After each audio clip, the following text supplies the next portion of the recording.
What's up, everybody, and welcome to my Monday Night Raw review. The Raw after Mania, folks. 24 hours after WrestleMania 39, night 2. Usually the funnest night of the year when it comes from Monday Night Raw. And it's usually a lot of stuff that goes on and something to be excited about. And I usually love the Raw after Mania. I have for a long time. But in recent years, it is honestly fallen off, and I'm going to be honest, it really wasn't much to be hyped about. Out of a few things between the beginning and the end, and a couple things sprinkled in here and there, I can't say this is like the usual, Raw after Mania where the crowd's gonna go, ape shit crazy. Don't get me wrong, they were loud throughout tonight, but it's not the crowd that, is gonna go nuts or start chanting anything or get some big returns, no NXT call ups or anybody debuting or somebody showing up from somewhere, okay? Honestly, it almost felt like another episode of Raw. It was, after WrestleMania. And, before I actually do talk about Raw, we have to talk about the biggest news today in regards to WWE real fast, and that is Endeavor. WWE has been sold, and, this is going to kind of lead into the beginning of Monday Night Raw in a minute, but, yes, WWE has been sold to Endeavor. Vince McMahon ended up selling the company for $21 billion. Okay, and Endeavor, I don't really know much about the company. I know they own UFC, and now they own the WWE. Now I know that Endeavor has 51% of shares, as WWE has 49% of shares and whatnot. But they now have WWE and UFC under their umbrella. Is it kind of surprising that WWE is sold after all these years? Yes, it is. But we've been hearing about this sale coming for a long, long time, and Vince finally pulled it off. Now I did watch some of that interview that was earlier today of Vince McMahon, him and that mustache, man. And I forgot the guy's name, but he's the one that runs or the owner of Endeavor and whatnot, basically explaining what's going on. Now we know that Vince was apparently back being a full time excuse me, a full time WWE employee last week, and now he ended up selling the company. And some people wonder where this is gonna go, because obviously I don't believe Vince is leaving, which he basically is sticking around, judging by that interview. And I know they asked him like if he'd be back on creative, which he kind of gave a vague answer about not being in the weeds. I think he just wants to be in the top creative. If it has anything to do with the world title or super big angles, I think he may be there for that. If you kind of want to dissect his answer, I do believe Vince will have some type of position though, because now he works, under Endeavor. I know I read that Nick Khan is the president, and that Vince is still the chairman of the board, and basically, I think he'll just have kind of role as like Dana White does right now when it comes to UFC. Dana White is still the president of UFC, so he's still kind of running that ship. It's just he's under ownership now and everything from Endeavor, and now, like I said, they have bought the WWE for $21 billion. It's surprising, it really is, but we've been hearing about, like I said earlier, we've been hearing about a sale for a pretty long time now. So Vince, I will say with him and Nick Khan, mostly Vince, but he has strategically somehow gotten some type of power back in the company, and that is what he has done. Not don't get me wrong, Endeavor owns all of it now, but Vince has kind of made it like, was it he owns his likeness or something? It's something like that. So in a way, I think he's just found a way to someone be in charge, even though someone's above him. They'll put him in charge to run the company and stuff. Him and Nick Khan. So think about that for a second. But uh, other than Endeavor buying them out, and I know it's a lot of questions still to be said out of all this of where this is gonna go with the WWE, because what does happen next now?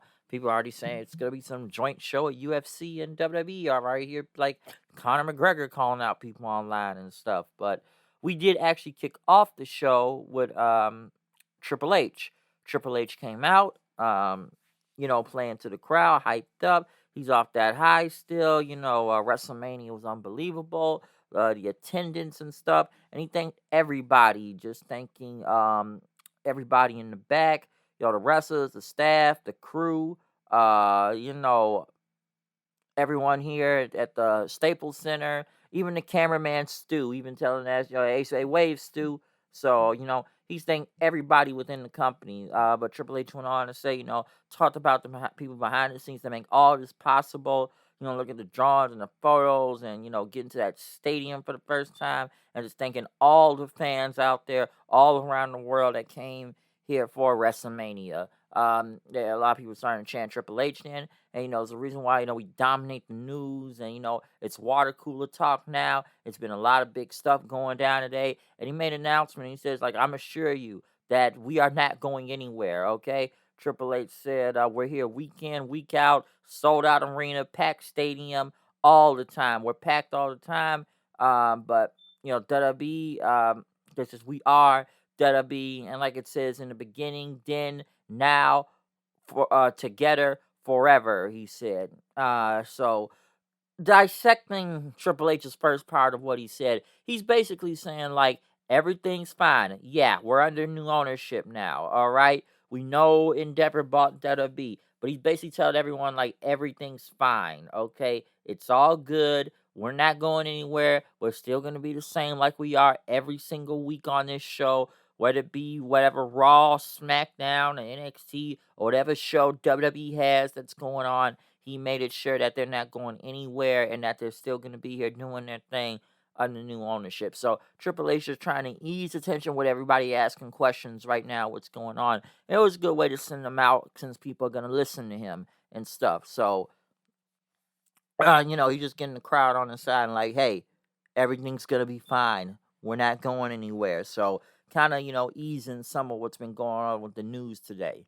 But Triple H did talk about Roman Reigns and, his long title reign. Reigns, Heyman, and Solo came out, shook hands with Triple H. They got in ring. Of course, we got the boos. Roman sucks. He said, acknowledge me. Cody Rhodes came out. Fans started chanting Cody. Said, I know what I want to talk about. Today's turning out different than he anticipated. That he should be the champion right now. He says, I had you last night. And fans chanted rematch, which he said rematch. And Heyman got in mic says, when, huh? This hypothetical rematch.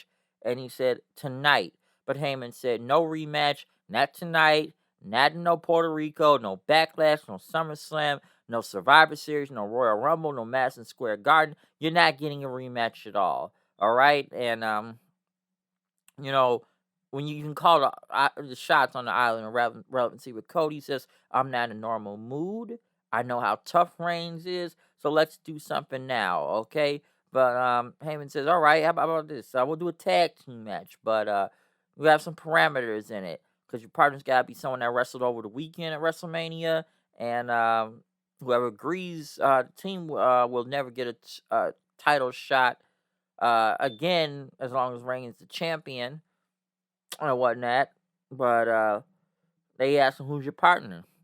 Brock Lesnar came out. Now, this actually hyped the crowd up, but this was like WWE Universe right now. Because I'm like, wow, it's random for Brock Lesnar to show up to help fight the world champion and all this stuff. Now, I'm sure people thought Brock was already on his way out the door after he beat Omos at the beginning of the show yesterday. But no, Brock Lesnar stuck around. Got in the ring. Cody shook hands with him and stuff as Reigns and them got up out of there. So Heyman was a nice surprise. Definitely a nice surprise out there. So now I say Heyman. Lesnar was definitely a nice surprise. Wow, I lost my train of words right there. But yeah, didn't expect Brock to be out there, but it did hype the crowd and kind of keep him in for the main event. Omos beat Elias, so he got his win back from last night. Usos were there, but Heyman says, listen, we're talking strategy. Reigns wants them to go enjoy the fish, the mahi-mahi and stuff, so we're going to take care of things here. They then went to Bad Bunny. Bad Bunny, who will be hosting Backlash, but as he's excited to be hosting Backlash and WWE coming to Puerto Rico, he said tonight he's just here to be a fan. Rey Mysterio came out and, ended up hugging Bad Bunny. Fans chanting 619. It's been an emotional week. He's in the Hall of Fame. Fans chanting, you deserve it. He wouldn't be here without the fans. He thanked Bad Bunny. So yeah, Ray was over. Next, Austin Theory came out, basically talking about what happened. saying he beat John Cena. Fans chanting, "You tapped out." Hey, it's the crowd he was talking about, right? And so, like, all right, you guys got the chant because he's a part timer, and they tried to do Cena chants, but he told Ray, like, I'm gonna beat you and add you to the collection. And Ray says, only collection you gonna have is your teeth right now. But good Ray promo. Um, you know, Theory, I've already said what we said yesterday. In the review about him in general, and kind of being Cena, but still being a pest heel out there. Um, Kind of like regular stuff with Theory then. So not trying to get over he beat Cena, but in the crowd didn't need him alive that much. They got him, but they didn't like destroy him out there. So no, they didn't really eat him alive technically. They're just kind of whatever and stuff. But it was Rey Mysterio versus Austin Theory. Ended up with Theory winning due to Dominic and them getting involved. Theory at his finisher. They start trying to beat up Ray Hen. Then they start looking at Bad Bunny. He tried to get Bad Bunny to do something, but Bad Bunny punched Dominic then he started to fight off him and Priest, shoving him off. And, he punched Dominic again, but Priest took him down, and he ended up choke slamming him through the table. So, the announce table out there. So, yeah, Bad Bunny getting destroyed. Look at hard shot, by the way, too, going through that table. Good stuff. I'm sure it's gonna go into a tag match, most likely in Backlash of Puerto Rico, which I do believe will be Bad Bunny and Ray versus Dominic and Priest. That's what I see coming. So I can see that happening. But basically, them taking out um Bad Bunny did get some heat out there though. He made as like watch you the Bad Bunny say he's not my friend. I don't like him. Let's remember, if we want to go long term storytelling here. Let's remember Bad Bunny's first match was with Damian Priest in that tag match. Priest did tag with him a few years ago at WrestleMania, so maybe there's some reason behind that. Kevin Owens and Sami Zayn came out. They're the new tag team champions. It's crazy. And, they hold up those belts and stuff. They never believed it. Sami Zayn talked about, it's been crazy for me. I went from going against Johnny Knoxville to now main event in WrestleMania. We know how LA likes to celebrate and stuff. So we're going to have ourselves a good fight. Street Profits came out, wanted a shot at those tag titles then. Basically, Street Profits went against Kevin and Sammy. Good stuff out there. Sammy got the Helluva Kick for the win. So a really good match. Solid stuff. Beating the Profits. So there you go.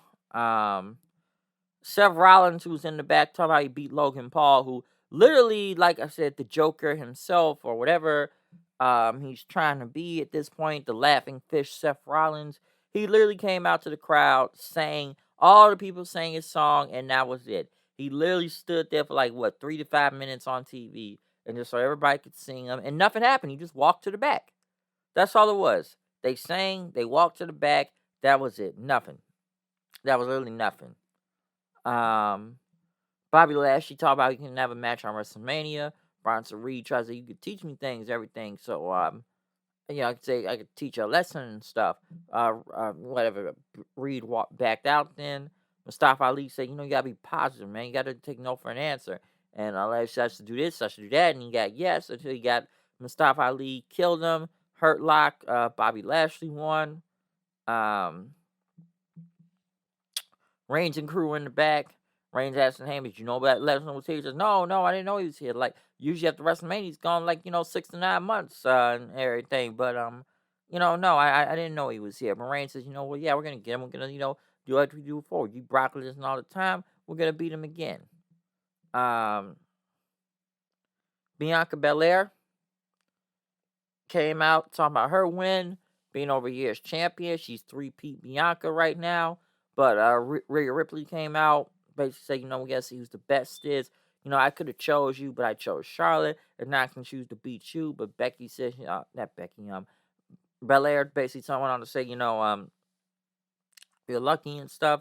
You got your choice for a reason, so you ain't gonna beat me, all right? So, obviously not much from there, but obviously it's gonna be a title match for both women's belts. Probably maybe SummerSlam, maybe Survivor Series. Just both of these two facing each other in general. I don't know. We'll see.